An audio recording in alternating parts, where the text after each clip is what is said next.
اسلام کا معاشی نظام کیا ہے اور اسلام میں ایسا کون سا سسٹم ہے جس کو اپنانے پہ ہم بینکنگ سود جیسی لعنت سے مسلم دنیا کو نجات دلا سکتے ہیں؟ یعنی مسلم جتنی جگہ بھی ہیں، ایسا کون سا معاشی نظام ہے اسلام میں کہ اس سسٹم کو اگر ہم چلائیں کہ اس جو بینکنگ یہ سود وغیرہ ہے اس سے جو ہے ان کو بچایا جائے؟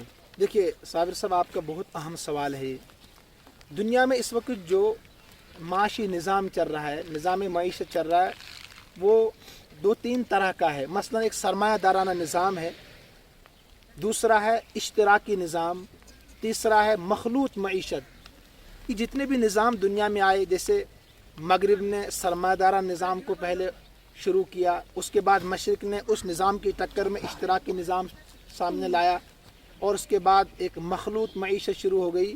اس سارے کے سارے نظام سے اس وقت دنیا کے لوگ پریشان ہیں، چاہے مشرق ہو چاہے مغرب ہو، ترقی یافتہ ممالک ہو ترقی پذیر ممالک ہو، یہ سب کے سب اس میں پریشان ہیں۔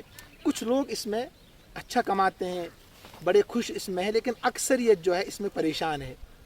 میں مختصر عرض کرنے کی کوشش کروں گا۔ جو سرمایہ دارانہ نظام ہے، یہ کیپٹلزم جو ہے، سرمایہ دارانہ نظام، اس میں سے اگر تین چیزوں کو نکال لیا جائے، تین، سود، جوا اور جاگیردارانہ نظام، تو اسلامی نظام بنے گا۔ یہ بہت اچھا نظام ہے۔ لیکن جو اشتراکی نظام ہے، اس میں تو صرف آپ کو طاقت کے بقدر آپ کو کام کرنا ہے، ضرورت کے مطابق آپ کو پیسہ ملے گا، یعنی روٹی کپڑا مکان ملے گا، باقی آپ کما کر حکومت کو آپ دے رہے ہیں۔ لیکن جو اسلامی نظام ہے، اس میں دو چیزیں ہیں۔ نمبر ایک، محنت کی قدر ہے اور بیجا استحصال کا خاتمہ ہے، جو اسلامی معیشت ہے۔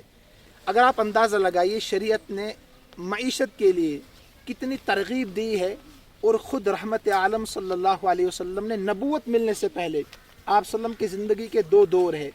ایک تو نبوت سے پہلے، یعنی 40 سال نبوت سے پہلے مکہ مکرمہ میں رہتے ہوئے، پھر اس کے بعد مدینہ منورہ میں جو 23 سال گزارے آپ صلی اللہ علیہ وسلم نے، اس میں بھی کچھ مکہ میں کچھ مدینہ میں ہے۔ بہرحال دو دور جو ہے، آپ صلی اللہ علیہ وسلم نے پہلے دور میں 5 سفر کیے ہیں تجارت کی غرض سے۔ آپ یوں سمجھے اسلامی معیشت کی جو کا دل جو ہے وہ تجارت ہے۔ آپ صلی اللہ علیہ وسلم 2 سفر ملک شام کی طرف کیے، 2 سفر یمن کی طرف کیے، 1 سفر بحرین کی طرف کیا۔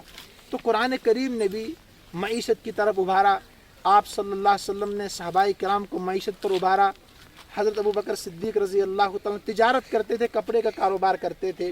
حضرت عمر فاروق رضی اللہ تعالیٰ تجارت کرتے تھے، کپڑے کا کاروبار کرتے تھے۔ حضرت عبد الرحمن بن عوف رضی اللہ تعالیٰ نے تجارت کی۔ عثمان غنی رضی اللہ تعالیٰ عنہ، بڑے مالدار صحابہ بھی گزرے ہیں تجارت کے ذریعے سے۔ لیکن تجارت میں جو ہے اصل چیز جو ہے امانت داری اور سچائی ہونی چاہیے۔ جو آپ پونجی لگا رہے ہیں، جو سرمایہ آپ لگا رہے ہیں، وہ حلال طریقے سے ہونا چاہیے۔ ایسا نہ ہو جو آپ سرمایہ اس میں لگا رہے ہیں وہ حرامی ہو اور پھر اس میں برکت نہیں ہوتی ہے۔ رحمت عالم صلی اللہ علیہ وسلم فرماتے ہیں، ان الربا وان کثر فان عاقبته تصیر الی قل۔ سود کا پیسہ جو ہے اگر آپ کے پاس کتنی بھی زیادہ مقدار میں ہو، کتنی بھی زیادہ مقدار میں ہو، اس کا انجام کمی کی طرف جاتا ہے۔ اب جب آپ اس میں سرمایہ جو لگا رہے ہیں تجارت میں وہ حرام طریقے سے ہے، تو اس میں کبھی فائدہ نہیں ہو پائے گا۔ بظاہر نظر آ رہا ہوگا لیکن انجام کار کمی کی طرف ہوگا۔ تو تجارت، اسلامی معیشت کا دل جو ہے وہ تجارت ہے، لیکن تجارت میں امانت داری اور سچائی ہے۔ رحمت عالم صلی اللہ علیہ وسلم نے فرمایا، پوچھا ایک صحابی نے، یا رسول اللہ صلی اللہ علیہ وسلم، ای الکسب اطیب، سب سے بہترین تجارت کیا ہے، کمائی کیا ہے؟ فرمایا، عمل الرجل بیدہ، آدمی کا اپنی محنت سے کمائی کرنا، محنت سے کمائی کرنا۔ اور ساتھ میں فرمایا، بیع مبرور، اور وہ تجارت جس میں امانت داری اور سچائی ہو۔ اس تجارت اور میں اللہ تبارک و تعالیٰ برکت ڈالتے ہیں، اور یہی اسلامی معیشت کی گویا کہ رگ و جان ہے۔ ایک صحابی آپ صلی اللہ علیہ وسلم کے پاس تشریف لاتے ہیں، عرض کہ یا رسول اللہ صلی اللہ علیہ وسلم، میں سائل ہوں، میرے پاس کچھ نہیں ہے۔ دیکھیں اسلام نے کس طریقے سے ترغیب دی تجارت کی۔ تو رحمت عالم صلی اللہ علیہ وسلم نے صحابی سے کہا، انصاری صحابی تھے، تمہارے گھر میں کیا ہے؟ تو صحابی عرض کرتا ہے، یا رسول اللہ صلی اللہ علیہ وسلم، میرے گھر میں ایک پیالہ ہے اور ایک ٹاٹ ہے، پیالہ اور ٹاٹ صرف۔ آپ صلی اللہ علیہ وسلم نے کہا اس کو لے کر آؤ۔